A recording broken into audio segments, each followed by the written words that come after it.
سلام محمد اور آل محمد.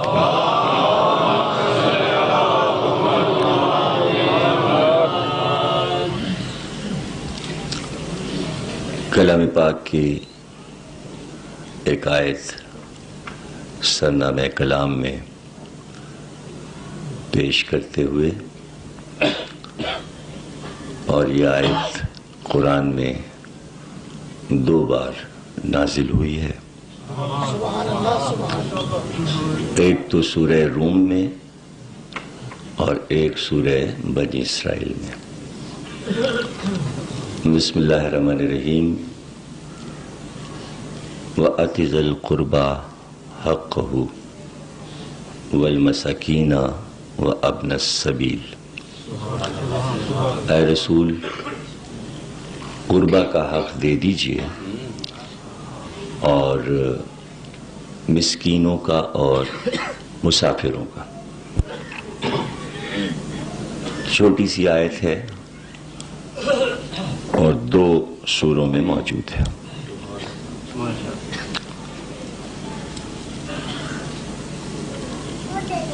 قربہ آپ جانتے ہیں کون؟ قُلْ لَا أَسْأَلُكُمْ عَلَيْهِ أَجْرًا إِلَّا الْمَوَدَّةَ فِي الْقُرْبَىٰ.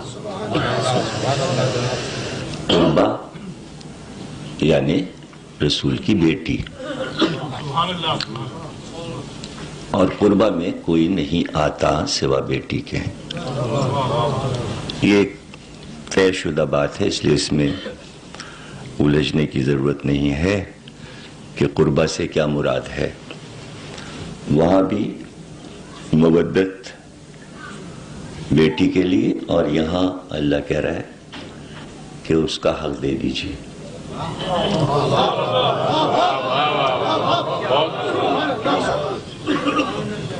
یعنی اس کا حق ابھی پیغمبر پر باقی ہے، وہ دے دیجیے. یہ آیت 7 ہجری میں خیبر کے میدان میں نازل ہوئی. ماشاءاللہ جناب، ماشاءاللہ. اور اس وقت نازل ہوئی کہ جب جنگ تمام ہو گئی اور تمام یہودی اس بات کو تسلیم کر رہے تھے کہ ہم شکست کھا گئے.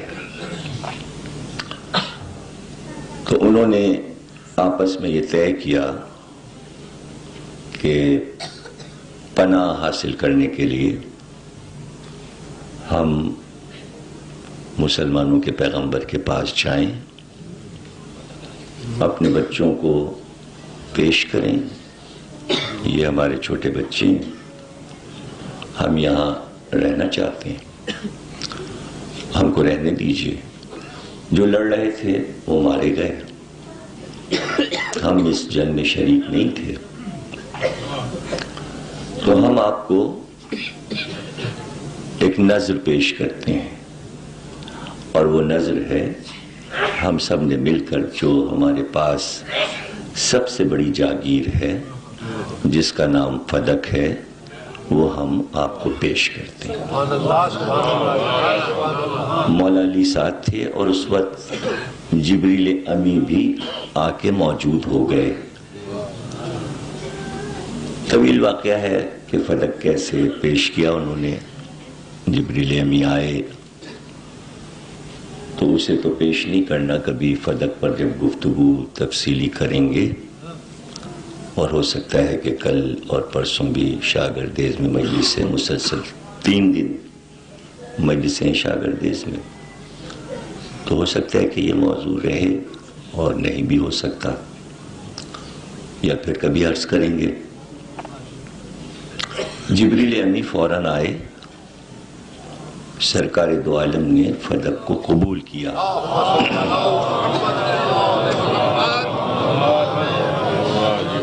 اور انہوں نے، ان کے بڑے سرداروں نے ایک تحریر بھی سرکار کے سامنے پیش کی کہ یہ ہم اس لیے آپ کو پیش کر رہے ہیں کہ ہمارے پاس کئی صدیوں سے ایک تحریر محفوظ ہے فدق کے خزانے میں، یعنی فدق کا ایک خزانہ بھی ہے، اور اس میں یہ تحریر ہے، آپ پڑھ لیجئے. فدک نامی شخصیت نے یہ تحریر لکھی ہے، اور فدک جو ہے وہ حضرت نوح کا پوتا ہے، اور یہ جاگیر اس نے آباد کی تھی.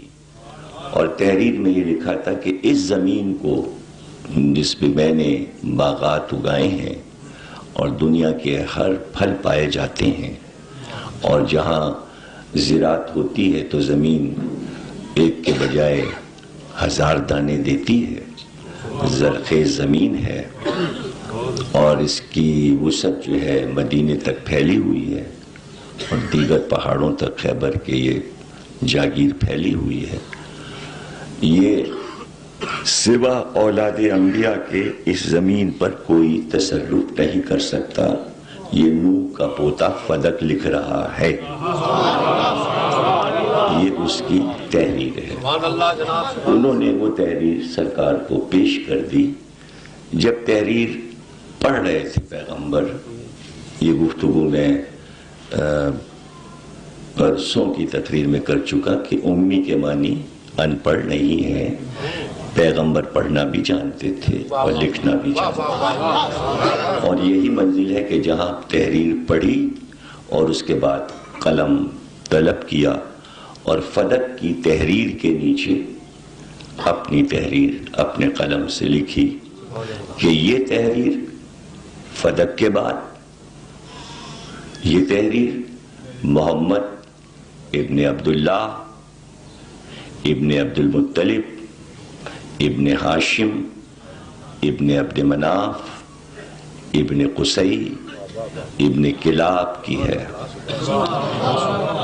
کہ بحکم الہی جبریل میرے پاس آئے، انہوں نے اللہ کا پیغام پہنچایا کہ یہ حق سوا فاطمہ کے کسی کا نہیں ہے، میں نے اس کو اپنی بیٹی فاطمہ کے نام لکھ دیا.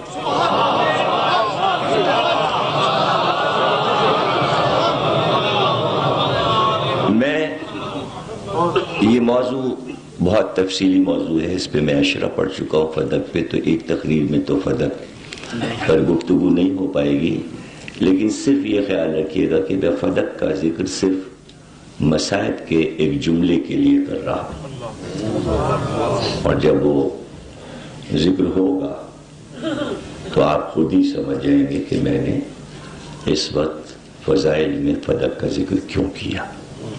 یہ بھی یاد رکھیے کہ لفظ فدک ہے، فے پہ زبر ہے، فدک نہیں ہے، فدک ہے. حضور نے تحریر لکھ دی، آیت آ گئی فَآتِ ذِی الْقُرْبَىٰ حَقَّهُ، قربہ کا حق دے دیجئے.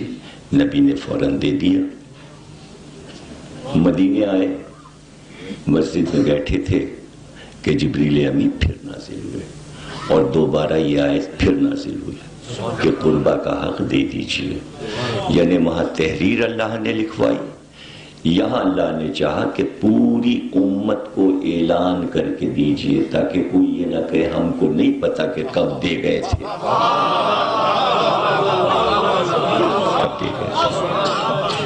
یہ نبی اس لیے بھی چاہتے ہیں کہ کوئی مسلمان اگر یہ کہنا چاہے تو ابھی کہہ لے کہ یہ آپ نے کیوں بیٹی کو دیا ہے، ہم کو کیا ملا جو انہیں مل رہا ہے. تو اس وقت دیا کہ جب مسلمانوں کو سب کچھ مل چکا. 7 ہجری میں مسلمان امیر رئیس ہو چکے. خیبر کے مال کے بعد کوئی غریب نہیں رہا. اسلام میں غربت ختم ہو گئی کہ ام المومنین نے کہا کہ اب دل بھر کے کھجوریں کھائیں. تو جہاں کھجوریں بھی وافر مقدار میں خیبر سے ملی، تو اب کوئی یہ شکوہ نہیں کر سکتا کہ ہمارے پاس کچھ نہیں ہے تو کیوں دیا. اور جب سب کو دے رہے تھے 1 سے 7 تک ہجری، تو داماد نواسوں اور بیٹی کو کچھ نہیں دے رہے تھے.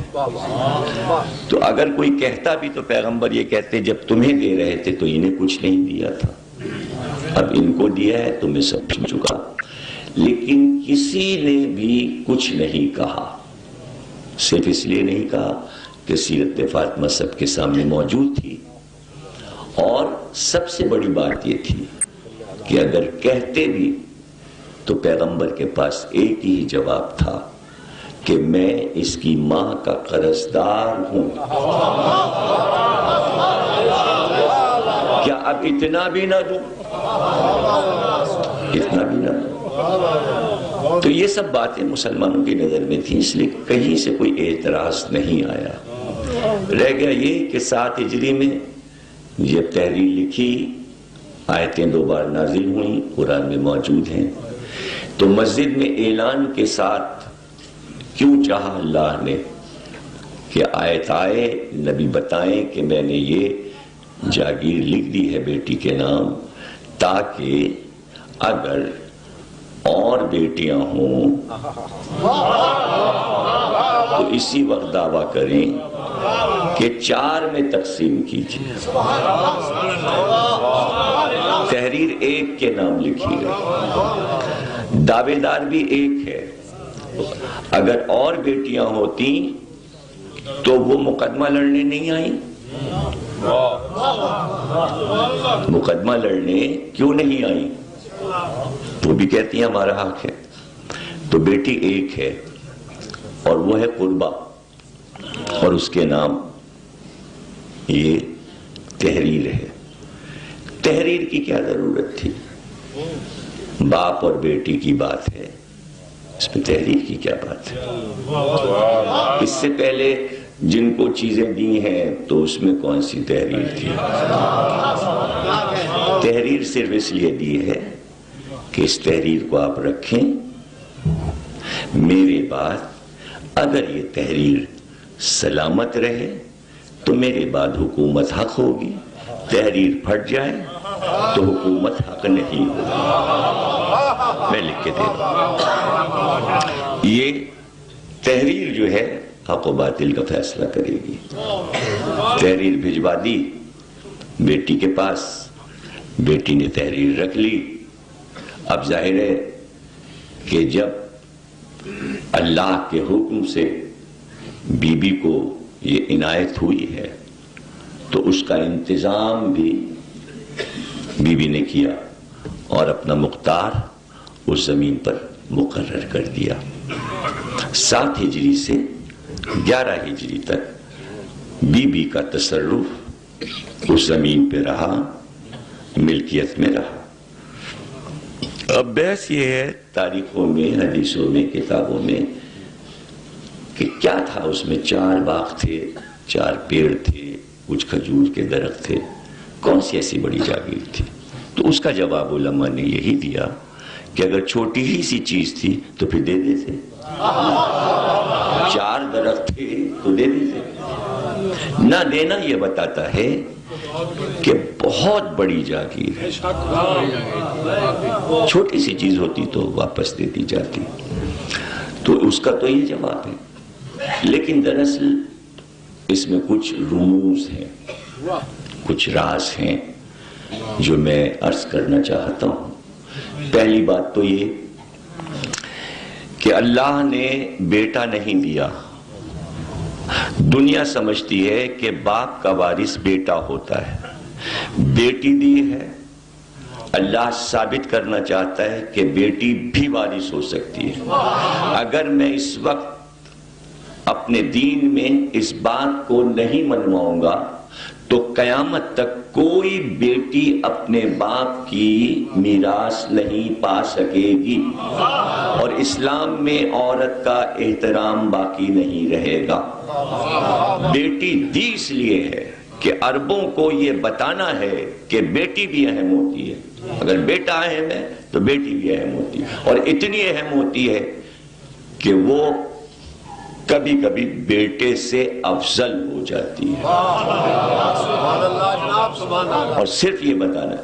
اب اس راز کو قدرت کے بی بی ظاہر کریں گی۔ اس موضوع سے کبھی کسی مسلمان کو ڈرنا نہیں چاہیے، بلکہ جتنے بھی فرقے ہیں اس لفظ فدق سے محبت کریں، اس لیے کہ یہ لفظ محبتی ہے۔ کیوں؟ اس لیے کہ اگر بی بی مقدمہ نہ لڑتی تو پھر کائنات میں کسی بھی قوم اور مذہب کی عورت میں اتنی ہمت نہ پیدا ہوتی کہ وہ اپنی میراث مانگ سکے یا اپنا حق مانگ سکے. یعنی عالم کی نسواں کے لیے تمام عورتیں کائنات کے لیے ایک مثال قائم کی کہ تم کمزور صنف ہو، حق اگر چھین لیا جائے تو خاموش نہ ہو جانا، لے لینا. بالجبر اگر تم سے تمہارا حق لیا جائے تو لے لینا، اس لیے کہ تمہارا سہارا کیا ہے؟ بھائی بھی تو نہیں ہے. تو جس کے بھائی نہ ہو وہ اپنے باپ کا پورا حق لے لے. اگر وہ تنہا اپنے باپ کی تمام میراث کی مالک ہو تو وہ حق مانگے. اب یہ کوئی کہہ سکتا ہے کہ مقدمہ تو کیا لیکن ہار گئی، باغ تو نہیں ملا، جاگیر تو نہیں ملی، تو پھر عورتوں کو کیا سبق ہوا؟ اسی میں سب سے بڑا سبق کائنات کی عورتوں کو بی بی نے دیا کہ اگر حق تمہارا چھن جائے تو خاموش نہ ہو جانا اور یہ نہ ڈرنا کہ حق نہیں ملے گا. مطالبہ ضرور کرنا، مطالبہ تمہارے حق کو ثابت کرتا رہے گا کہ حق تھا جبھی تو مانگا. اگر چپ ہو گئی تو لوگ کہیں گے حق نہیں تھا اس لیے بیٹی نے حق نہیں مانگا. کائنات کی عورتوں کو ہمت دلائی کہ جیسے میں جا رہی ہوں اسی طرح تم بھی حق لے لینا. بی بی کو معلوم ہے کہ فقہ ابھی نہیں بنے گی، فدق کے 100-150 برس کے بعد مسلمان اپنی فقہ بنائیں گے، اور جب فقہ بنے گی تو ہر فقہ میں یہ لکھا جائے گا کہ باپ اگر مر جائے تو میراث بیٹی کو نہیں ملتی. چاروں فقہوں نے لکھا. اگر یہ لکھ دیتے کہ بیٹی کو بھی حصہ ملتا ہے تو چاروں اماموں کے قلم سے خلافت باطل ہو جاتی ہے. اس تاریخی ورق کو بچانے کے لیے سب نے کہا بیٹی کو حق نہیں ملتا سوا فقہ جعفری کے، جبکہ قرآن کا حکم ہے. لیکن یہ کرنا پڑا. آگے بات چلتی رہی یہاں تک کہ عورتوں کا ترقی یافتہ دور شروع ہو گیا. اب تو خواتین کا ڈے منایا جاتا پورے ورلڈ میں، وہ اپنے حقوق کا مطالبہ کرتی ہیں. اب اسلام پر یہ الزام ہے کہ اسلام میں مسلمانوں میں عورت کا احترام نہیں ہے. دہشت گردی کے الزامات میں پہلی چیز جو چارج لگایا ہے یورپ نے اور امریکہ نے وہ یہ کہ ان کے ہاں عورت کا احترام نہیں ہوتا، عورت کو دبا کے رکھا جاتا ہے. یہ بھی ایک دہشت گردی. جواب اس لیے نہیں ہے کہ وہ پلٹ کے یہ کہہ سکتے ہیں یہی تو دہشت گردی تھی کہ جب تم نے اپنی نبی کی بیٹی کے ساتھ دہشت گردی کی تو بات کیسے مان لیں ہم تمہاری؟ بات تو سامنے کی ہے.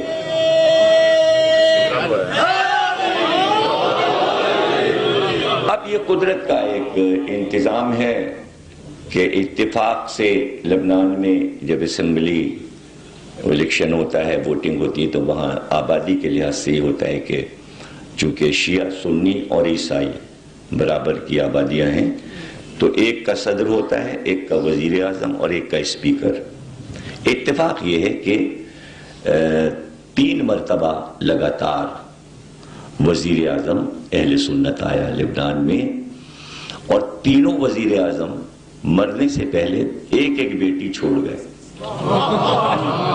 اور اخبارات کے اعلان کے مطابق ان کو یہ اعلان کرنا پڑا کہ فقہ جعفری کے مطابق میں اپنی میراث اپنی بیٹی کو دے کے جا رہا ہوں، اس لیے کہ 4 فقہ میں نہیں ہے.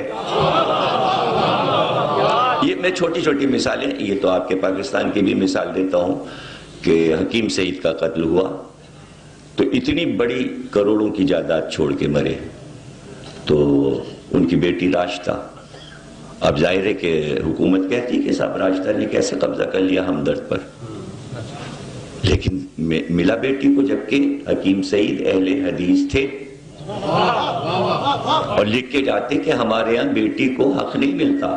یہ قوم کے نام کر رہا ہوں ہمدرد، جس کا دل چاہے آ کے بیٹھ جائے اس کے اوپر، لیکن دے گئے بیٹی کو. تو ہر ایک اپنی بیٹی کو دینا چاہتا ہے. جب محمد کی بیٹی کی بات آتی تو بحث کرنے لگتے ہیں کہ تھا حق کے نہیں تھا. اور اس کے بعد آپ نے دیکھا کہ ضیاء الحق کے دور میں جب عورتوں نے اپنی اسٹرانگ کمیٹی بنائی تو ان کے دور میں مطالبہ کیا کہ بیٹی کو حق کیوں نہیں ملتا. تو نظریاتی کونسل میں فقہ کے اصول بدلتے ہوئے ضیاء الحق کو اعلان کرنا پڑا کہ بیٹی اپنے باپ کی میراث پائے گی، آپ لوگ پریشان نہ ہو. اور اب پاکستان میں ملتی ہے بیٹی کو میراث. یہ فتح کس کی ہے؟ یہ مقدمہ فدق کی فتح ہے. نہیں ملا بیٹی کو، لیکن ایک بات منوا گئی، جب شعور بلند ہوگا. ابھی تو مردوں کا شعور بلند نہیں ہوا. ابھی اسلام کو کہاں سمجھا، قرآن کو کہاں سمجھا. تو پھر عورتیں بھی جب جاگیں گی تو بی بی کی سیرت پڑھیں گی اور پتہ چلے گا کہ وہ تمام عالم کی عورتوں کے لیے کیا کام کر رہی. تم ملے یا نہ ملے حق، مطالبہ ضرور کرنا.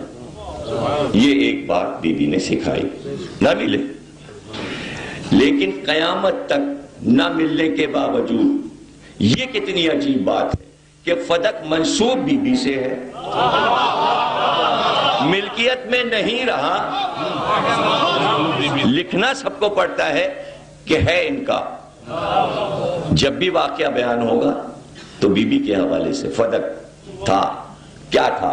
4 درخت تھے، چھوٹا سا باغ تھا. کیا ہے اس کا جھگڑا؟ ختم کیجئے. اب بات ختم ہو گئی.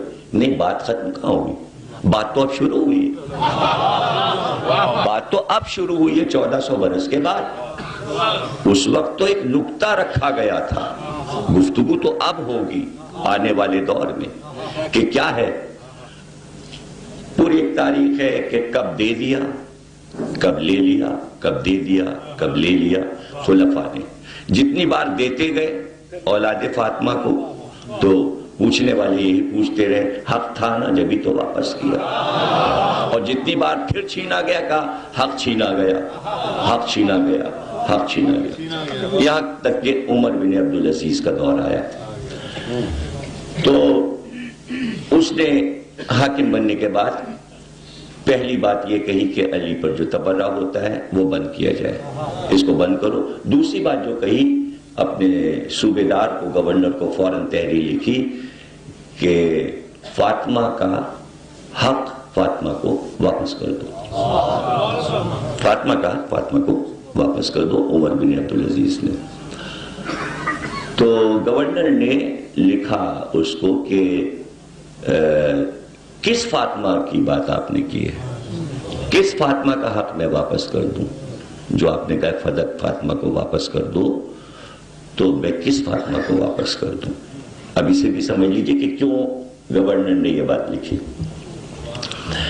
جب فدق بی بی سے لے لیا گیا اور اس پہ تصرف شروع ہوا تو جیسے جیسے خلافتیں آگے بڑھتی رہی ہر ایک اس جاگیر پہ قبضہ رکھنا چاہتا تھا.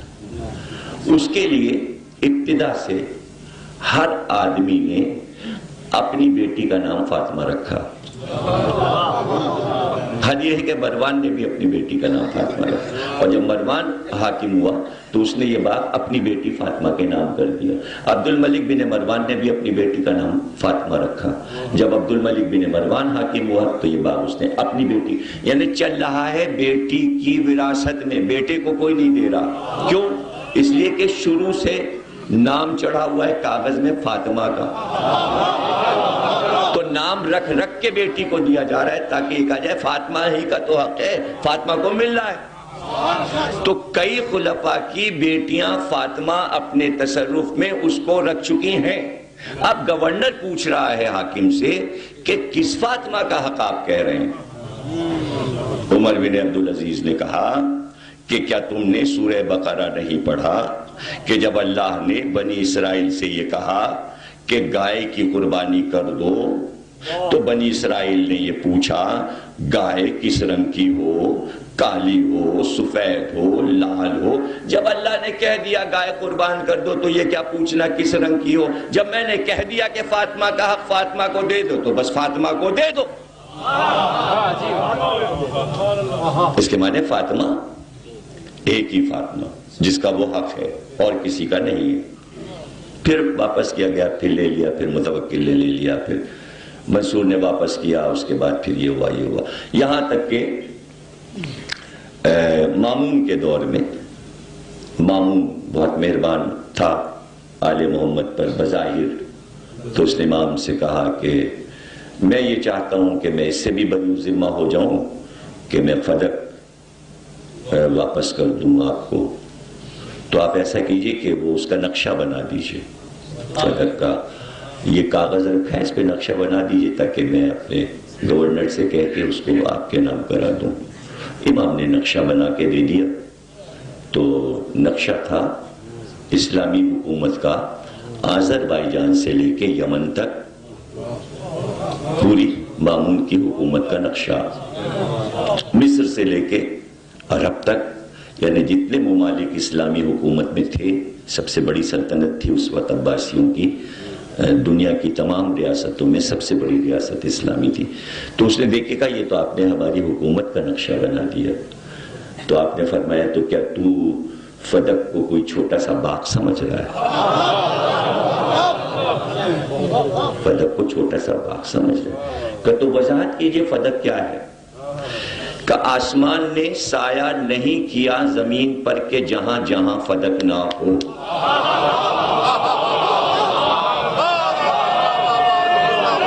انی جاعل فی الارض خلیفہ، پوری عرض کا خلیفہ ہے. فاطمہ نے اس تمام زمین کا مطالبہ کیا تھا جہاں جہاں غاصبانہ قبضہ ہوتا جائے گا قیامت تک. یہ آج کا مطالبہ نہیں ہے کہ مدینے میں کیا ہے، جب قبضہ ہوگا. تو ان کا بھائی یہ دے دو، واپس کر دو. انہوں نے کہا لشکر کہاں سے پلے گا، امت کہاں سے پلے گی، تنخواہیں کہاں سے دیں گے، اسی سے تو سب کچھ کرنا ہے. تو اب کیا طے ہوا کہ ہم آپ سے کہیں کہ یہ لیجئے 5,000 روپے اور بزنس شروع کر دیجئے آپ 5,000 روپے میں، اور آپ 10 برس کے بعد واپس آئیں کہ اب تو ہمارے پاس 15-20 لاکھ روپیہ ہے، وہ جو آپ نے 5,000 دیا تھا ہم نے دیکھیے اس میں یہ مکان بنوا لیا، یہ گاڑی لے لی، یہ لے لیا، وہ لے لیا، وہ لے لیا. یہ آپ کا احسان ہے. یہ ہیں کل 5,000 آپ کے، یہ سب ہے آپ کا. یہ بڑھتا گیا ہے، اس میں ترقی ہوئی ہے، برکت ہوئی ہے، لیکن ہیں یہ وہی 5,000. بات سمجھ گئے نا؟ یا کسی اور طریقے سے سمجھو. اسلام جہاں تک بڑھتا جائے گا رہے گا وہ فاطمہ کا فدق، اس لیے کہ اول میں فدق سے پلا.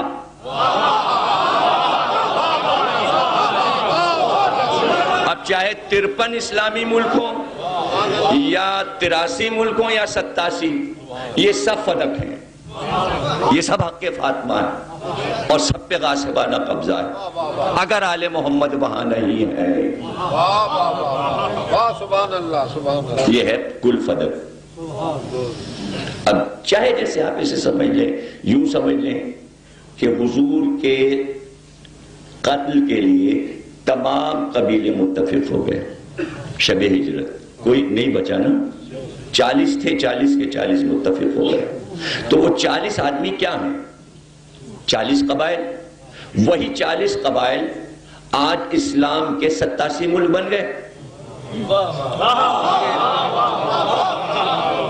جو رسول کو قتل کرنے آئے تھے اس میں ترقی ہوئی، وہی کلمہ گو ہو گئے، وہی قبائل پھیل گئے. یعنی رسول کے قاتلوں کی نسلیں پوری دنیا میں پھیل گئیں. اب وہ 87 ملک ہوں، 53 ہوں یا 83 ہوں، یوں سمجھ لیجئے یا یوں سمجھ لیجئے، جیسے چاہے سمجھ لیجئے. تو کہاں کہاں نہیں ہے فدق؟ ہر جگہ ہے. تو فدق کا مطالبہ نہیں کیا تھا. ابن ابی لذیذ معتزلی نے اپنے استاد سے پوچھا کیوں نہیں دے دیا؟ کہ کیسے دے دیتے؟ آج فدق دے دیتے، کل وہ کھڑی ہوتی کہ میرے شوہر کی خلافت دے دو. وہ فدق کا مطالبہ تھوڑی تھا، وہ تو حق کے شوہر مانگ رہی تھی. ابن ابی الحدید معتزلی. تو بڑی بحث ہے اس پر، بڑی کتابیں ہیں، اور ایک بڑا دلچسپ موضوع ہے یہ، خوفناک موضوع نہیں ہے. اب اس کا میں آپ کو خاکہ پیش کے دے رہا ہوں کہ ہوا کیا. ہوا یہ کہ طے یہ ہوا کہ بھئی جب خزانہ خالی ہو، رسول اللہ نے کوئی خزانہ تو بنایا نہیں تھا، سمجھیں نا. ایک بادشاہ مرتا ہے، دوسرا بادشاہ آتا، اس کو اطمینان ہے، خزانہ ہے. ہر ملک میں ایک صدر، ایک وزیر اعظم جاتا ہے تو اسے اطمینان ہے، اسٹیٹ بینک تو ہے، کچھ نہ کچھ ڈالر تو پڑے ہوں گے نا، جو کمی بیشی ہوگی ہم مانگ لائیں گے. اگر انہوں نے ڈالر نہ دیے تو وہاں سے ریال لے آئیں گے، کہیں نہ کہیں سے تو مل ہی جائے گا، تو خزانہ پورا ہو جائے گا، ملک چلے گا. تو ایک مرکز تو ہے نا خزانے کا. نبی نے کوئی مرکز بنایا ہی نہیں تھا، کوئی بینک تھا ہی نہیں، تو خالی ہاتھ کی خلافت تھی. لکڑی کا ممبر تھا، اس پہ بیٹھنا تھا. نہ کوئی رسول نے صوبے بنائے تھے، نہ کوئی اسٹیٹ بنائی تھی، نہ کوئی فوج بنائی تھی، نہ کوئی گورنر بنائے تھے، نہ کوئی حکومت بنائی تھی. نبوت بنائی تھی، وہ چلانا مشکل تھا. نبوت بنائی تھی، حکومت نہیں بنائی تھی. اگر وہ حکومت ہوتی تو قرآن میں اللہ کہیں کہتا ہے میں نے اپنی نبی کو حکومت دی. تو ایسی تو کوئی بات تھی نہیں. تو حکومت نہیں تھی تو خزانہ بھی نہیں تھا. نئی چیز ایک بنی تھی، نبوت کے بعد ایک نئی چیز بنی تھی، نبوت کا کنٹراس. یعنی نبوت اگر سفید رنگ کی ہو تو یہ کالے رنگ کی ایک چیز بنی تھی، کنٹراس، کالا اور سفید. اب کنٹراس میں اندھیرا ہی اندھیرا تھا، اس لیے کہ جب نئی حکومت بنتی ہے تو مسائل پیدا ہوتے ہیں. یہ کہاں سے ہوگا، یہ کہاں سے ہوگا، یہ کیسے ہوگا، یہ کس طرح ہوگا. رہتے تو چھوٹے سے دیہات مدینے میں ہیں، پیسہ کہاں سے آئے گا، فوج کو کہاں سے کھلائیں گے، یہ کیسے چلا رہے تھے اسلام. ابھی اسلام فوج پہ تھوڑی چل رہا تھا، ایک بھائی پہ چل رہا تھا. وہ گیا فتح کر کے آ گیا، مال پڑا میدان میں، سب گئے لوٹ لائے، گھر میں بھر لیا. سسٹم تو ایک ہی تھا، سسٹم ایک ہی تھا. نہ کوئی کمانڈر بنانے کی ضرورت پڑی، نہ کوئی علمدار بنانے کی ضرورت پڑی، نہ کوئی گورنر بنانے کی ضرورت پڑی. جو کام ہوا علی جاؤ یہ کر لو، جاؤ علی یہ کام کر لو. علی گئے کرا. دعوت ذوالعشیرہ سے لے کے فتح مکہ تک سارے کام علی نے کر دیے. تو کسی منسٹری کی ضرورت ہی نہیں، سارا چارج وزیر کے پاس ہے. قرآن نے دو ہی ذکر کیا، آپ ہیں یا آپ کا وزیر. نبی کو بادشاہ نہیں کہا لیکن علی کو وزیر کہا. نہیں سمجھ رہے ہیں، نبی کو بادشاہ نہیں کہا لیکن علی کو وزیر کہا. اور کہا وزرک. وزرک کیوں کہا؟ وزرک سے وزیر ہے لفظ. اس کے معنی کیا ہے؟ اس کے معنی ہے بوجھ. اور بوجھ شاید یہاں 5ویں 4 میں جسے پڑھتے ہوئے میں نے کبھی اس کے بارے پچھلے سال کہے تھے، دوہرا رہا ہوں چونکہ ضرورت پڑ رہی ہے. تو وزر کے معنی ہے وزن اٹھانا، وزر کے معنی. اور جو وزن اٹھائے اسے کہتے ہیں وزیر. لیکن وزن کہاں پہ اٹھایا جائے؟ کاندھے پہ نہیں، کمر پہ. جب کمر پہ وزن آتا ہے تو آدمی جھک جاتا ہے، رکوع میں ہو جاتا ہے. جتنا وہ جھکے گا اتنا زیادہ وزن اٹھا سکتا ہے. یہ سائنس کا لیور ہے. یعنی جتنی گول چیز ہوگی اس سے آپ بھاری چیز اٹھا سکتے ہیں. یہ مشین ہے. مشینیں آپ نے دیکھی کہ جتنی وہ ترچھی ہوتی جائیں گی اتنا وزن اٹھاتی جائیں گی. اس لیے وزیر کو کہا کہ کمر پہ بوجھ اٹھاتا ہے، اس لیے کہ وہ جھک جاتا ہے. تو حکومت کا سارا بار وزیر پہ ہوتا ہے اور بوجھ ہوتا ہے کمر پہ، اس لیے اسے کہتے ہیں وزیر. جو کچھ آپ کو کام کرنا ہے، رسالت کا وزن ہو یا نبوت کا وزن ہو، آپ پریشان نہ ہو، سارا بوجھ وزیر کی کمر پہ رکھ دیجئے. علی کو وزیر بنا دیا دعوت ذوالعشیرہ میں. 12 برس کا وزیر، سارا بوجھ اسلام کا کمر پہ لاد دیا. اب آپ گھبرائیے نہیں، بدر اس کمر پہ، احد اس کمر پہ، خندق اس کمر پہ، خیبر یہاں، سارا بوجھ میں نے اٹھا لیا، آپ پریشان نہ ہو۔ اور پھر علم کا بوجھ، جیسے آپ کہیں، آپ نے وزیر بنا دیا، میں وزیر ہوں، اور آپ نے اس کے حکم سے بنایا، تو وزیر بھی کوئی نہیں ہے نبی کا، تو حکومت در سے چل رہی تھی، بادشاہ پہ نہیں چل رہی تھی، وزیر پہ چل رہی تھی۔ اسی لیے آج زیادہ تر ملکوں میں وزیر اعظم اہم ہوتا ہے، صدر اہم نہیں ہوتا ہے، ایسی چیز وزیر ہوتا ہے، اس لیے کہ کام سارا اس کا ہوتا ہے، اور علی نے سارا کام کیا۔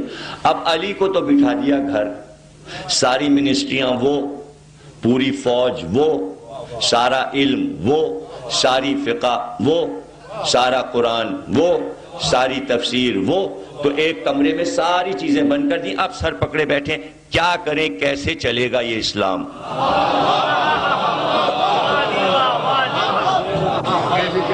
کیسے چلے گا؟ میٹنگیں ہو رہی ہیں، کیسے چلے گا، کیا ہوگا؟ ان سے پوچھنا نہیں ہے، ان سے کوئی چیز مانگنی نہیں ہے، ہمیں کرنا ہے۔ تو اسی میں یہ جو نئی نئی چیزیں بنی، تو آپ گھبرا گھبرا کے ہم سے پوچھتے ہیں یہ 3 اذانیں کیوں ہوتی ہیں،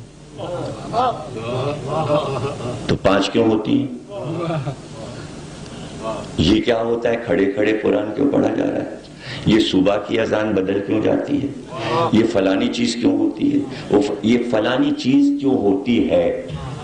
اس بات کی دلیل ہے کہ جو ہو رہا تھا قرآن میں، جو قرآن کہہ رہا تھا، اسے بند کر دیا علی کے ساتھ کمرے میں، کہ قرآن تمہارا نہیں چاہیے، فقہ بھی نہیں چاہیے، حدیثیں بھی، جو ہم بنائیں گے وہ ہوگا، جو بنایا وہ ہے، جو بنایا وہ ہے، جیسا بنایا ہے وہ ہے۔ اب وہ جیسا بنایا ہے تو اس میں یہ ہوتا ہے کہ کبھی کبھی ایک مثل مشہور ہے کہ سچے کے آگے جھوٹا رو مرے۔ بیچارہ سچا روتے روتے ہچکیاں لگ جاتی ہیں، مگر جھوٹا جو ہے اکڑا رہتا ہے۔ کبھی کبھی ایسا ہوتا ہے کہ پیتل اتنا چمکتا ہے کہ سونا شرمندہ ہو جاتا ہے۔ اب سونے سے یہ پوچھا جاتا ہے کہ یہ بتائیے کہ یہ سونا ہے کہ نہیں،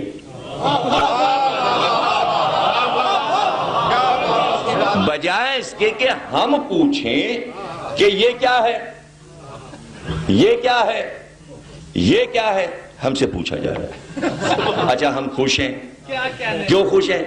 کہ ہم آپ سے نہیں پوچھتے، آپ کل بھی علی سے پوچھ رہے تھے، آج بھی علی والوں سے پوچھ،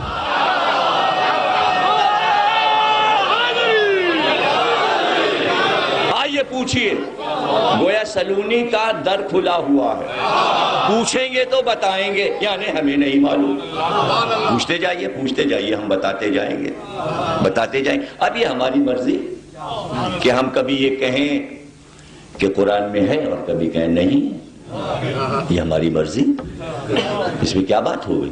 قرآن سے دکھائیے، اور جو نہ دکھاؤں تو، اور جو دکھا دوں تو، تب بھی نہیں آپ مانیں گے۔ بھائی اگر قرآن میں ماتم دکھا دیں، جب بھی سارے فرقے مل کے ماتم نہیں کریں گے تو فائدہ کیا قرآن میں دکھانے کا؟ کیا فائدہ؟ قرآن میں دکھائیے۔ اجے اس میں شیعہ سنی سب اس بیماری میں مبتلا ہے، جتنا سنی پوچھتے قرآن میں دکھائیے، اتنا ہی شیعہ بھی پوچھنے لگے، اجے قرآن میں ہے، یہ اب کیوں ہوش آ رہا ہے قرآن میں ہے؟ اس وقت کیوں نہیں پوچھا تھا کہ یہ جو خلافت بن رہی ہے یہ قرآن میں ہے کہ نہیں؟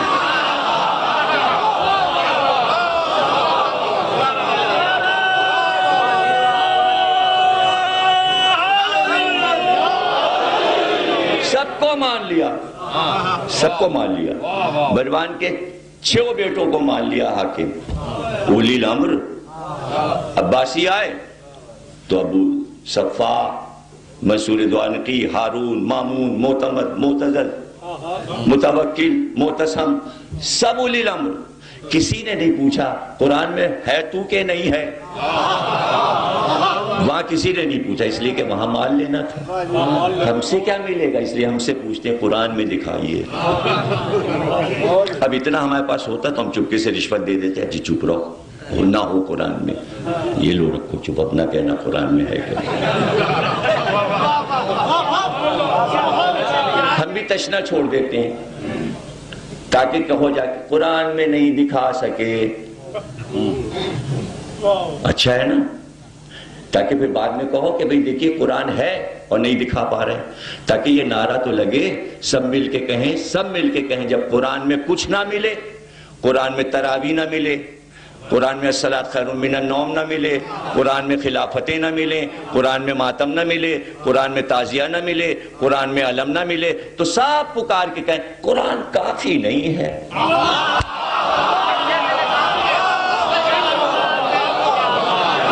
کافی ہوتا تو دکھا دیتے.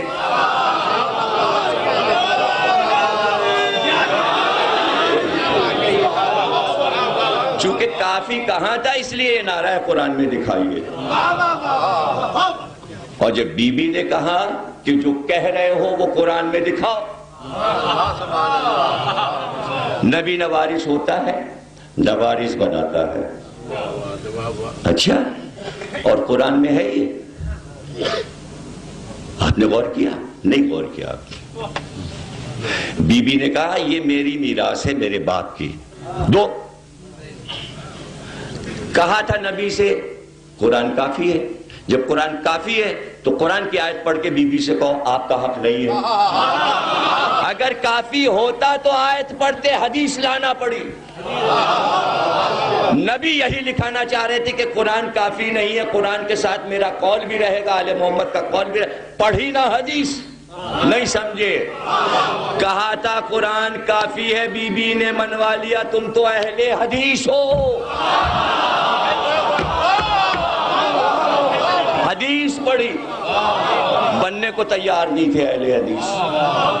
شخصیت نہیں لے رہے تھے, قول نہیں لے رہے تھے.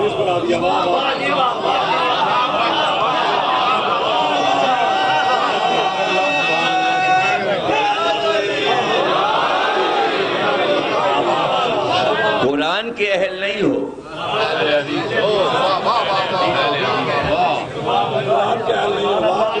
بی بی نے کہا کہ یہ تو اولاد سے متعلق حدیث ہے نا, تم سے کہا مجھ سے نہ کہا. اور پھر بی بی نے آیت پڑھی, کیا تم قرآن کو پس پشت ڈال چکے اور الٹے قدم پرانے دین پہ جا چکے؟ پڑھو تو قرآن. وَوَرِثَ سُلَيْمَانَ داؤد, جب داؤد مرے تو سلیمان داؤد کے وارث ہوئے. قرآن میں آیت ہے داؤد بھی نبی, سلیمان بھی نبی. نبی وارث ہوتا بھی ہے, وارث بناتا بھی ہے. آیت سے حدیث چھوٹی کر دی. وہیں سے بی بی نے بتایا اب جھوٹی حدیثیں بنیں گی, اور معیار میں بتا رہی ہوں. حدیث آئے تو آیت سے ملا لینا, اگر آیت سے کنٹراسٹ ہو رہی ہے تو حدیث جھوٹی, آیت سچی. یہی معیار ہے. جو حدیث قرآن میں نہ ہو وہ حدیث سچی نہیں. دیکھا نہیں تم نے کہ زکریا نے محراب عبادت میں وارث مانگا, اللہ نے کہا میں یحییٰ جیسا وارث دے رہا ہوں. وراثت گنوائی آل ابراہیم کی, مریم سے عیسیٰ تک. قرآن میں وراثت بھری پڑی ہے. باپ کی وراثت اولاد پا رہی ہے, بیٹی پا رہی ہے. عمران کی وراثت مریم پا رہی ہے, اور قرآن ذکر کر رہا ہے. اور نانا سے وراثت عیسیٰ لے رہے ہیں, اور تم مجھ سے یہ کہہ رہے ہو قرآن میں وراثت نہیں ہے. قرآن میں وراثت کیا ہو گیا تم؟ کبھی عرض کریں گے خطبہ, جو بی بی کا خطبہ ہے کمال توحید ہے, نبوت ہے, امامت ہے. اور پھر اس میں بیان کرتی ہیں کہ نماز کیوں واجب کی, روزہ کیوں واجب کیا, حج کیوں واجب کیا, زکوٰۃ کیوں واجب کیا. ایسی شرح کی ہے کہ پوری کتاب ہے فقہ کی, فروع دین کی. پھر اس کے بعد بتایا توحید کیا ہے, عدل کیا ہے, نبوت کیا ہے, امامت کیا ہے, قیامت کیا ہے. اور اس کے بعد قرآن پہ بولی قرآن کیا ہے, اور اس کے بعد بولنا شروع کیا اب سنو ولایت کیا ہے اور علی کیا ہے, اور جو فضائل مولا کے پڑھے. اور یہاں سے شروع کیا کہ تم اس بات کی گواہی دے رہے ہو اور دو گے, یہ بات تم سے پوشیدہ نہیں, کہ جب بھی میدان جنگ میں جنگ کی آگ بھڑکی تو میرے بابا نے تم سب کو محفوظ رکھا, اور جنگ کی آگ میں میرے شوہر کو بھیج دیا۔ کوئی تو اٹھ کے کہتا کہ ہم بھی گئے تھے اس آگ میں، ہم بھی کود گئے تھے۔ بی بی نے کہا جنگ کی آگ میں میرے شوہر کو بھیج دیا اور تم سب کی حفاظت کی، آج تک محفوظ ہو تم، تمہاری حفاظت کی، تمہیں اپنے پاس بٹھایا، علی کو بھیج دیا۔ لیکن جب علی کو بھیج دیتے تھے بابا تو تم خوشیاں مناتے تھے۔ آج تو اتنا بڑا پہلوان آیا ہے، آج علی کی لاش آئے گی۔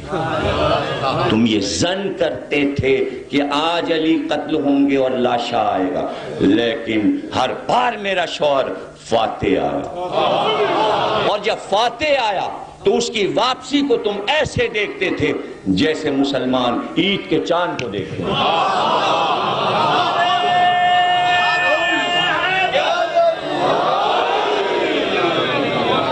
یوں آتا تھا میرا شوہر فاتح جیسے جنگل میں برسات کی فوار میں پانی کی لڑیوں میں شیر جھوم جھوم کے چلے، اور تم علی کی چال دیکھتے رہے۔ یہ شوہر ہے پہلو میں اور عصمت قصیدہ پڑھ رہی ہے امامت کا۔ دربار خلافت میں امامت کا قصیدہ پڑھ کے بتایا، قصیدہ یوں لکھا جاتا ہے علی کا، ایسے ہوتی ہے علی کی مدح، اور یہ ہے ولایت۔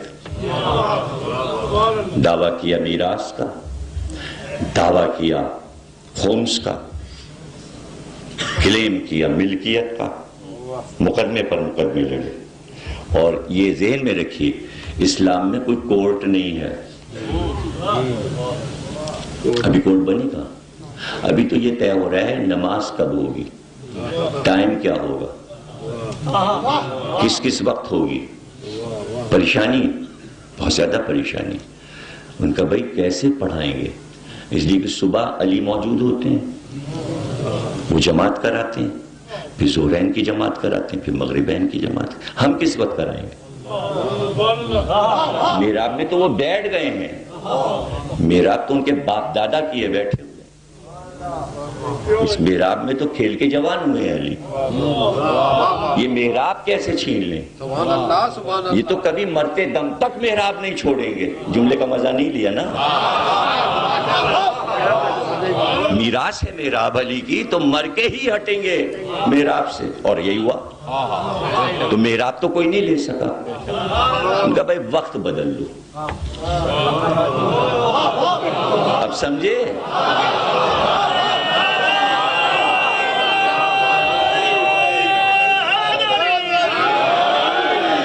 نیا مکان جب بنتا ہے تو نئے مسائل پیدا ہوتے ہیں، کھوٹی کہاں لگے گی، دروازہ کہاں لگے گا، قبضہ کہاں لگے گا، نلکا کہاں لگے گا، اور ساری سیٹنگ غلط ہو جائے تو پھر ساری زندگی کا پچھتاوا ہے۔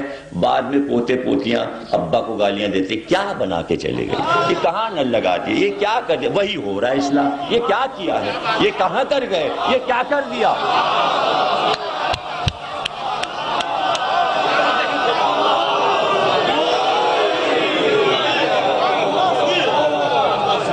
فدق شروع نہیں ہوا بھائی میرے،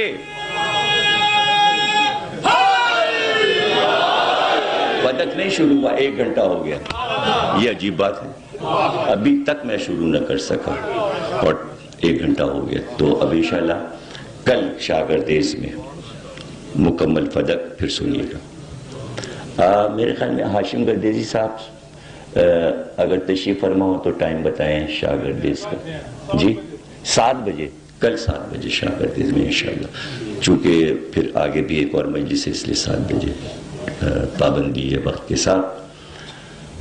بی بی نے کہا کہ یہ کورٹ میں بنا رہی ہوں، شعور سیکھو۔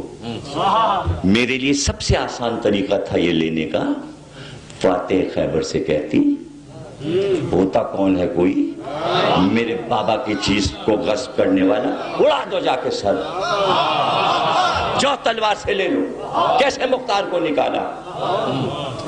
رحمت العالمین کی بیٹی ہوں اور رحمت ہوں، ایک قانون بنا کے جاؤں گی۔ پہلا قانون جو اسلامی بنایا کورٹ کا، آداب عدالت سکھائے کہ یوں بنتی ہے عدالت. لیکن تو اس کے جواب میں عدالت بنا کے دکھا. آئیں پردے میں آئیں بنی ہاشم کی عورتیں چاروں طرف، بنی عبد المطلب، بنی ابو طالب گھیرے ہوئے بیوی کو، کنیزیں چاروں طرف چادر کے کولے اٹھائے ہوئے. باہر جلوس نکلا، انصار کی عورتیں امڑ آئیں، کئی ہزار کی عورتوں کے جلوس میں بھی جا رہی. صدر دروازے سے داخل ہوئے، پورا مدینہ طے کیا. حالانکہ گھر کے دروازے کے سامنے ممبر ہے، یوں نکلے تو سامنے آ جائیں، لیکن پورے شہر کو بتایا کہ پتہ چلے نبی کی بیٹی کہاں جا رہی، تاکہ سب آئیں، آ کے سونے کیا بات ہوگی. اور اس کے بعد پردہ کھینچا گیا ممبر کے سامنے، پردہ ڈالا کنیزوں نے، پردہ پڑ گیا. اور حسن مصنع کی روایت ہے یہ جو خطبہ سنایا ہے امام حسن کے بیٹے نے، وہ فرماتے ہیں اس وقت میری دادی کے لیے ایک کرسی لا کے رکھی گئی پردے کے پیچھے، اور میری دادی اس کرسی پہ تشریف فرما ہو. چاروں طرف کنیزیں کھڑی ہو گئی. گویا بی بی نے بتایا کہ یہ ممبر جب ہے ممبر جب ہمارے پاس ہو. دربار میں ایک دربار لگا دیا، دربار میں ایک دربار لگا دیا. اور پھر اس کے بعد کہتے ہیں ایک آہ کھینچی، جس آہ کو سن کر تمام عورتیں رونے لگی. اور لکھنے والوں نے لکھا کہ ایسا گریہ مدینے میں نہیں ہوا تھا جو مسجد نبوی میں اس وقت صرف آہ کھینچنے پر ہوا. اور اس کے بعد بسم اللہ کہہ کے خطبہ شروع کیا، جو دنیا کا عظیم الشان خطبہ ہے، اور جس میں توحید کی بات کرتے ہوئے کہا ہم کہہ دیں اگر ہے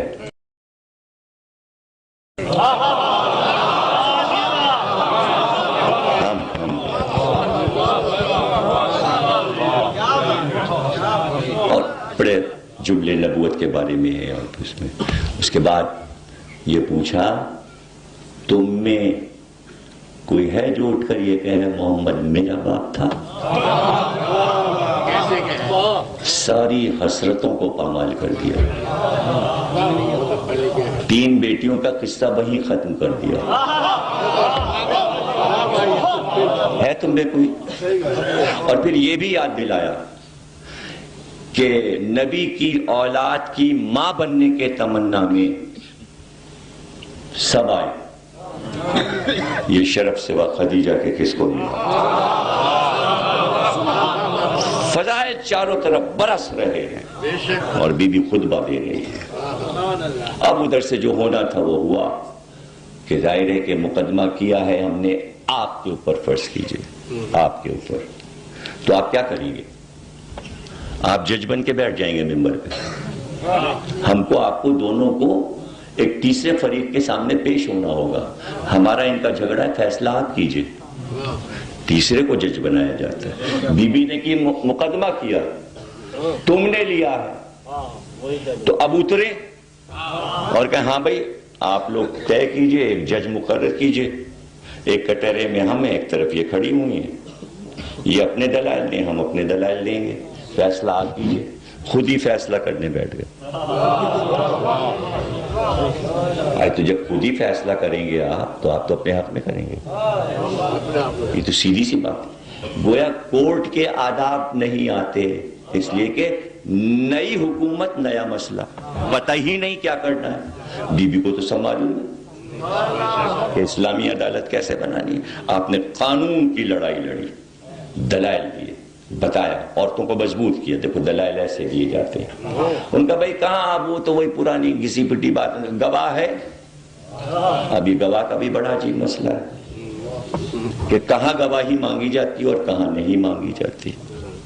جب کافر یہ کہیں الذین کفروا لست مرسلا، تم مرسل نہیں ہوں، تو اللہ یہ نہیں کہے گا کہ گواہیاں چاہیے، بلکہ قل کفی باللہ شہیدا بینی و بینکم ومن عندہ علم الکتاب. بس 2 گواہ کافی ہیں، ایک میں ہوں اور ایک جو عالم کتاب ہے وہ گواہ. جب کافروں نے گواہ مانگا تو ایک اللہ گواہ بن گیا، ایک علی کو بنا لیا، تو بس کافی ہے. رسالت پہ 2 گواہ کافی ہیں.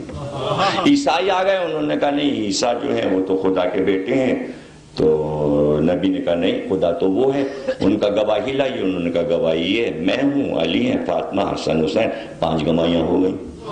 جب اللہ کو گواہی دلانا ہوتی ہے تو پوری امت کو گواہی کے لیے نہیں بلاتا، آپس میں آپ ایک دوسرے کے مقدمے لڑکے گواہیاں مانگتے رہیں۔ یہاں یہ مسئلہ نہیں ہے، ہر جگہ گواہ نہیں مانگا جاتا۔ بی بی سے گواہ مانگنا ہی نہیں تھا، اس لیے کہ کونوا مع الصادقین، سچوں کے ساتھ ہو جاؤ، یہ ہیں سچے۔ سچوں سے گواہی نہیں مانگی جاتی۔ کس بات کی گواہی؟ گواہی کی کوئی ضرورت، لیکن وہ ایک قانون جو اپنے لیے تھا، سمجھے ان کے لیے بھی وہی قانون ہے۔ یہی ہو رہا ہے کہ جو فقہ ہمارے لیے اتری ہے، ہم اس کو لا کے کہتے ہیں یہ علی نے یہ کیوں نہیں کیا، حسن نے یہ کیوں نہیں کیا، حسین۔ ارے بھائی یہ تمہارے لیے فقہ ہے، اس کے آئینے میں ائمہ کیا دیکھ رہے ہو؟ یہ امت کے لیے احکامات ہیں، ان کے لیے کچھ اور ہے، وہاں مسائل کچھ اور ہیں، وہ اس سے ماورا ہیں، وہاں اور مسئلہ ہے۔ آپ کے لیے حکم ہے نبی کو رسول اللہ کہو، فاطمہ کے لیے حکم ہے باپ کہہ کے پکارو یا بتا، یہ حکم الگ ہے، آپ کے لیے حکم الگ ہے۔ تو آپ اور وہ ایک نہیں ہے کہ اپنی جس چیز پہ آپ اپنی نماز کو آپ ائمہ کی نماز میں ناپتے ہیں، کہاں آپ کی نماز اور کہاں پہ نماز بھائی نماز افضل کہ حسین افضل؟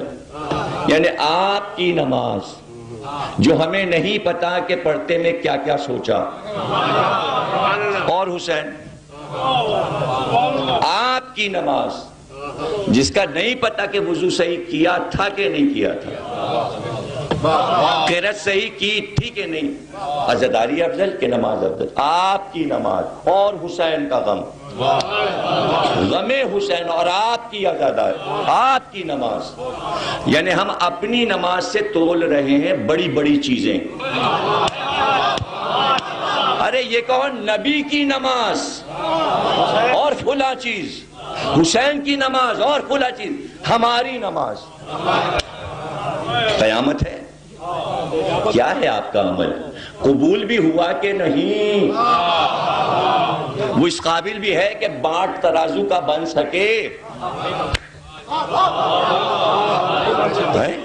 وزن کر سکتی ہے یہ کہ نہیں؟ پلے میں ہے ٹکی ہوئی یا منہ پہ ماری گئی یا دیوار پہ پھینکی گئی؟ یہ بھی حدیث تو ہے نا۔ کیا ہے مکانہ باقی؟ کیسی باتیں ہیں؟ امت رہے، آل محمد انہیں رہنے دے، کھینچ کے امت میں نہ لائے اور خود آل محمد میں نہ جائے۔ ہم امت ہیں، امت رہیں گے، ہمیں وہاں نہیں جا کے رک جانا ہے، آراف کی منزلوں پہ ہم نہیں بلائے جا رہے ہیں۔ ہم ہو سکتے نہیں ہو سکتے۔ آپ کا عمل ہے، آپ کا عمل آپ کو مبارک، اپنے ساتھ رکھیے، جیسا ہے اچھا ہے، برا جیسا بھی ہے، اس کو پیمانے نہ بنائیے، اس میں ناپیں گے فلاں چیز، اس میں ناپیں گے، کبھی پڑھی کبھی نہیں پڑھی، دل چاہا تو صبح کی پڑھ لی، آج یہ ہم سو رہے ہیں بس ختم، بیٹھا نہیں، کوئی نہیں اٹھائے، ہم رات کے جاگے ہوئے ہیں۔ کیا ہے نماز آپ کی؟ آپ کو پتا بھی ہے آداب نماز کیا ہے، اور پھر اس سے آپ ناپنے کو تیار ہیں، فلاں چیز ناپ لو، یہ کر لو، اول نماز اول نماز، اللہ بھی تو اول ہے۔ صاحب نماز سے بڑھ کے کوئی چیز نہیں ہے، نماز سے بڑھ کے کوئی چیز نہیں، اچھا نہیں ہے، نماز افضل کہ نبی افضل؟ نماز افضل کہ اللہ افضل؟ تو کہیں تو کوئی چیز تو نماز سے افضل ہوئی۔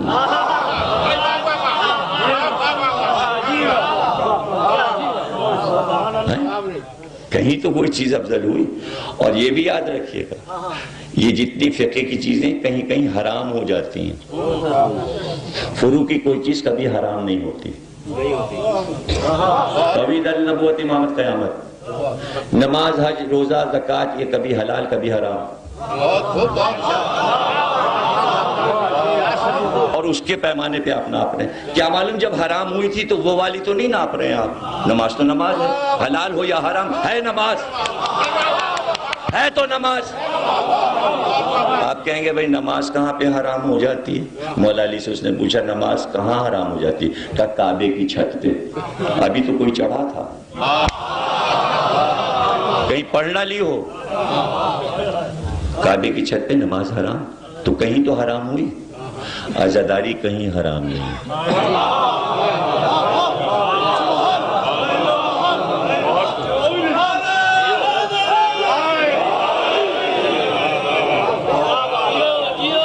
ماتم کہیں حرام نہیں. رونا کہیں حرام نہیں. صحیح کہہ رہا ہوں نا؟ جتنی چاہے گفتگو کر لیجئے گا, 2-3 مجلسیں ہیں, تو بی بی نے یہ سمجھایا ہم جہاں ہیں ہمیں وہاں رہنے دو. اور حضور نے کہا کبھی قیاس نہ کرنا امت پر ہماری آل کا. ان کو تم اپنے اوپر قیاس نہ کرنا, کبھی اپنے پیمانے پہ نہ ناپنا. بی بی امام حسن کی بیٹی ام الحسن, چوتھے امام کی زوجہ, حج کر رہی. حج کرتے طواف کرتے حجر اسود پہ ہاتھ رکھ دیا.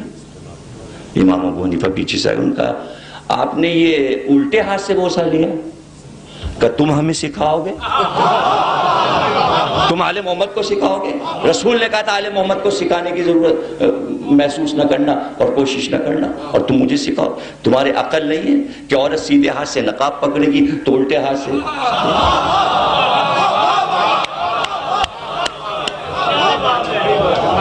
تم ہمیں بتاؤ گے تو آپ آل محمد کو بتائیں گے کہ یہ کر لیتے یہ ہو جاتا. کیوں ہو جاتا؟ کہ آپ کی مرضی سے اسلام چل رہا تھا, آل محمد کی مرضی سے چل رہا تھا اور اب بھی چل رہا ہے. اس میں یہ نہیں کہ یہ کیوں نہ ہو گیا, سب کچھ ہو سکتا تھا. بی بی نے کہا بھائی آپ تلوار لیجئے اور سب کا صفایا کر دیجئے, اس لیے کہ نہ امت میری نہ میں امت کی, میں اس امت سے ناراض ہوں. کہا آپ کہتی ہیں تو میں جاتا ہوں. تلوار اٹھائی ذوالفقار. کہا پھر آپ دیکھیے گا ہوتا کیا ہے. اگر علی تلوار نکال لے گا, میں جا رہا ہوں. صحن تک آئے, اذان ہوئی, مؤذن نے کہا محمد رسول اللہ. علی رکے, مڑے, کہا فاطمہ یہ چاہتی ہو کہ میں جنگ کروں یا یہ چاہتی ہو باپ کا نام قیامت تک رہے اسی طرح اذان میں؟ آ جائیے ابو الحسن, واپس آ جائیے, آ جائیے واپس آ جائیے.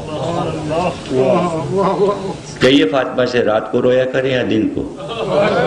آپ کی امت آئی تھی اور کہتی ہے رات کو رویا کرو یا دن کو. اچھا تو ان سے جا کے کہیے زیادہ دن مہمان نہیں ہوں, میں زیادہ دن مہمان نہیں, میں ان میں زیادہ دن نہیں رہوں گی. کہنے کو کہہ دیا, لیکن جب صبح آئی پھر گھر میں نہیں روئی. صبح اٹھتے ہی موزے پہنے, چادر اوڑھی, بچیوں کو گود میں لیا, حسن حسین کی انگلی پکڑی, نکلتی چلی گئی مدینے سے دور, پورے جنت البقیع کو پار کیا اور اس پار جنت البقیع کے جا کے جلتی ہوئی مٹی پہ بیٹھے اور وہاں بیٹھے. بابا ہائے میرے بابا. علی کو پتہ چلا وہاں بیٹھی زہرا ہوئی, تاکہ رونے سے ان کے کاروبار میں خلل نہ پڑے.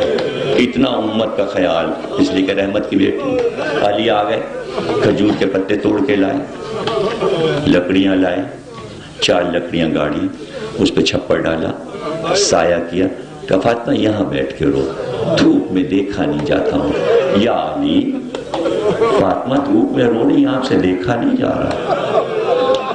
محمد کی بیٹی دھوپ میں بیٹھی ہے تو آپ سے دیکھا نہیں جا رہا. بجناب تقریر ختم ہو گئی. عجیب اس گھر کے آداب ہیں, عجیب اس گھر کی تہذیب ہے. میں کیا کیا تہذیب اس گھر کی آپ کو بتاؤں اور سناؤں. اس گھر کا ایک یہ بھی طریقہ ہے کہ جب بیٹی پہ بڑی مصیبتیں پڑتی ہیں تو باپ خواب میں آتا ہے اور کہتا ہے فاطمہ مصیبت کے دن ختم ہو گئے, میں تمہیں لینے آیا ہوں, چلو تمہاری مصیبت کے دن ختم. خواب میں آئے رسول اور فاطمہ نے اٹھ کے کہا یا علی میں نے رات بابا کو خواب میں دیکھا. اب الوداع. بابا لینے آئے, فاطمہ پہ مصیبت پڑی, رسول خواب میں آئے. باپ بیٹی کو لینے آتا ہے. سکینہ پہ مصیبت پڑی, خواب میں حسین. سکینہ مصیبت کا دن ختم. بابا کو لینے آیا. پریشان نہ ہوئیے گا, کل کے مصائب بھی، پرسوں کے مصائب بھی، جس طرح فضائل تسلسل سے رہیں گے، ساری مجلسوں میں میں جناب سکینہ ہی پڑھوں گا کل سے۔ ظاہر ہے کہ ایک تقریر میں اس چھوٹی سی بچے کے مصائب ختم نہیں ہوں گے۔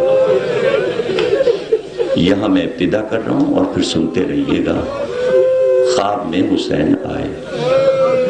اب وہ جملہ کہہ دوں جس لیے میں فدق پڑھ رہا تھا، تاکہ آپ اس جملے کی عظمت سمجھیں۔ اس جملے کے لیے میں نے تمہید میں فدق پڑھا۔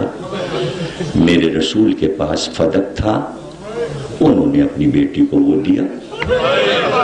جس باپ کے پاس جو ہوتا ہے وہ بیٹی کو دے دیتا ہے، اور اس بیٹی کے لیے وہی قیمتی ہے کہ میرے باپ نے دیا ہے، بس بات ہے۔ اس جملے میں عظمت ہے کہ یہ چیز میرے باپ نے دی ہے۔ زہرا کو اس پہ ناز ہے کہ ایک چیز میرے بابا نے دی ہے۔ رسول کے پاس فدق تھا، بیٹی کو فدق دے دیا۔ حسین کے پاس 2 بندے تھے، حسین نے بیٹی کو وہ دیا۔ اب جملے کی عظمت سمجھیں، سکینہ کے یہ 2 موتی فدق سے کم نہیں ہے وزن میں۔ فدق وہاں چھن گیا، بندے یہاں چھن گئے۔ نہ باپ کی میراث وہاں رہی، نہیں۔ بی بی جب آپ کا فدق چھینا گیا تو آپ کے مختار کو معزول کر دیا گیا، قبضہ کر لیا گیا۔ بی بی آپ کی پوتی سے یہ بندے جو چھینے گئے، یہ اس طرح چھینے گئے۔ بڑے بڑے علماء کہا کرتے تھے یہاں پر جملہ بہت خوبصورت، سخی کی بیٹی تھی، سخی کی پوتی تھی، شمر مانگ کر لے لیتا تو اتار کے پھینک دیتی، مانگ لیتا دے دیتی، مگر ہائے کھینچ کے اس طرح لیے گئے کہ کان پھٹ گئے، لہو بہتا ہے۔ دیکھیں 4.5 سال کی بچی ہے، اب ذرا سوچئے، کان زخمی، گلے میں رسی، گلا زخمی، ہاتھوں میں رسی، ہاتھ زخمی۔ 4.5 سال کی بچی، اور کتنی زخمی ہے بچی۔ شام کے زندہ تک کیسے زندہ رہ گئی، معجزہ۔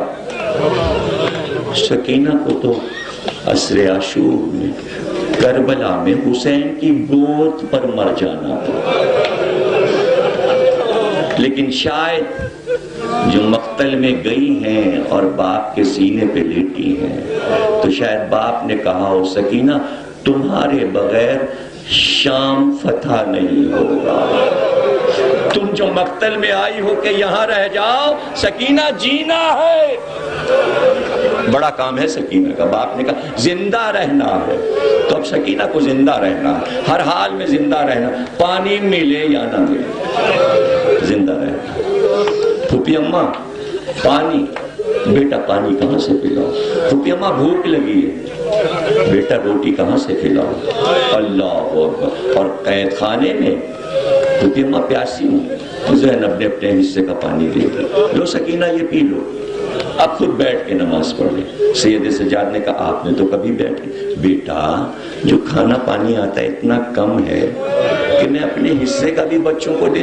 سکینہ تو بار بار پانی مانگتی، زخمی تو بار بار پیاسا ہوتا ہے، بار بار پانی مانگتی، اور وہ تو شاید چچا یاد آتا ہو، بابا یاد آتے ہو، کربلا کا علم یاد آ۔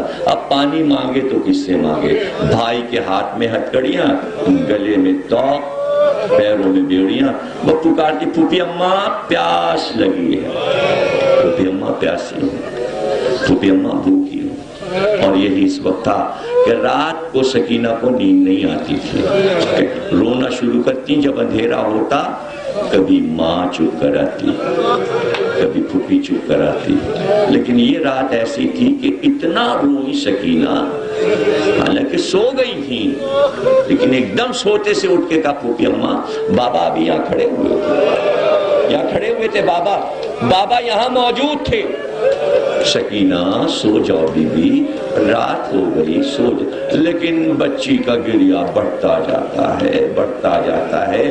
قاضی اللہ شوستی لکھتے ہیں اتنا گریہ ہوا سکینہ کے رونے پر کہ بیویاں بھی رونے لگی. اور وہ لکھتے ہیں کہ یہ آواز یزید کے محل سے ٹکرانے لگی گریہ کی، اور جس صندوق میں حسین کا سر رکھا تھا اس کا تالا ٹوٹ کے گرا. سر حسین ہوا پہ بلند ہوا اور قید خانے کی طرف ہوا پہ پرواز کرتا ہوا سر حسین چلا. جب در زندہ کے قریب پہنچا تو در زندہ کا تالا ٹوٹا، در زندہ کھلا. جب حسین کا سر زندہ میں آیا تو روشنی پھیل گئی. بس اتنا کہہ سکیں. میں تو کہہ رہی تھی پھوپھی اماں، وہ آئے بابا، آ گئے بابا. اور ایک بار دامن کو پھیلا کے سکینہ نے کہا بابا میری گود میں آ جاؤ، آ جاؤ بابا میری گود میں آ جاؤ. سر حسین سکینہ کی گود میں آیا. کہتے ہیں کہ ایک بار رخسار پہ رخسار رکھا اور بچی چپ ہو گئی. پھر رونے کی آواز نہیں آئی. زینب آگے بڑھی کہ سکینہ ہوشیار ہو جاؤ. اب جو شانہ ہلایا پکار کے کہا انا للہ و انا الیہ راجعون.